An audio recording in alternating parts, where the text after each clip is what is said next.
কর্তব্যরত অবস্থায় তরুণী চিকিৎসককে খুন ও ধর্ষণের অভিযোগে তোলপাড় গোটা পশ্চিমবঙ্গ। গত 8ই আগস্ট দিবাগত রাতে আরজি কর হাসপাতালে ঘটনা ঘটে। আর এই ঘটনায় প্রতিবাদ জানিয়েও তোপের মুখে পড়লেন ধ্রুব রাঠি। দোস্ত, অন্যদিকে বিপিএল এর দল কিনলেন সাকিব খানের রিমেক হারলান কোম্পানি। এবার ক্রিকেট মাঠে নিয়মিত দেখা যাবে ঢাকাই সিনেমার শীর্ষই তারকাকে। সালাম নমস্কার দোস্ত। ভারতের বিখ্যাত ইউটিউবার ধ্রুব রাঠি তিনি তার ইউটিউব চ্যানেলে নানা রকম প্রতিবাদমূলক ভিডিও আপলোড করেন। আর তারই প্রেক্ষিতে আরজি কর হাসপাতালের তরুণ চিকিৎসককে খুন ও ধর্ষণের প্রতিবাদ জানিয়ে ভিডিও বানিয়ে ক্ষোভের মুখে পড়েছেন তিনি। 14 अगस्त की रात को रिक्लेम द नाइट के प्रोटेस्ट देखने को मिले। हजारों মূলত তিনি তার ভিডিওতে আরজি কর হসপিটালে খুন ও রেপ হওয়া মৃতার নাম ফাঁস করে দেন। এর পরপরই তুমুল সমালোচনার মুখে পড়তে হয় তাকে। বাধ্য হয়ে এক পর্যায়ে ধ্রুব রাঠি সেই ভিডিও ডিলিট করে দেন। কেউ কেউ বলছেন তিনি বাংলার মুখ্যমন্ত্রী মমতার ভয়ে ভিডিওটি ডিলিট করেছেন। অনেক অনুরাগী ধ্রুব রাঠির সমালোচনা করছেন দায়িত্বজ্ঞানহীন এই কাণ্ড করায়। এই ধ্রুব রাঠির কারণেই লোকসভা ভোটে ভারতের প্রধানমন্ত্রী নরেন্দ্র মোদীর গদি নড়ে গিয়েছিল।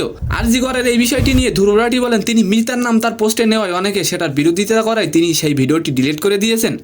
অন্যদিকে বাংলাদেশের সুপারস্টার সাকিব খান আর এবার শুটিং এর পাশাপাশি এখন মাঠে তাকে নিয়মিত দেখা যাবে, কারণ বিপিএল এর দল কিনেছেন তার রিমেক ও হারলান কোম্পানি। প্রতিষ্ঠানটি ঢাকা ফ্র্যাঞ্চাইজিং কেনার বিষয়টি নিশ্চিত করেছে বাংলাদেশের ক্রিকেট বোর্ডের একটি সূত্র।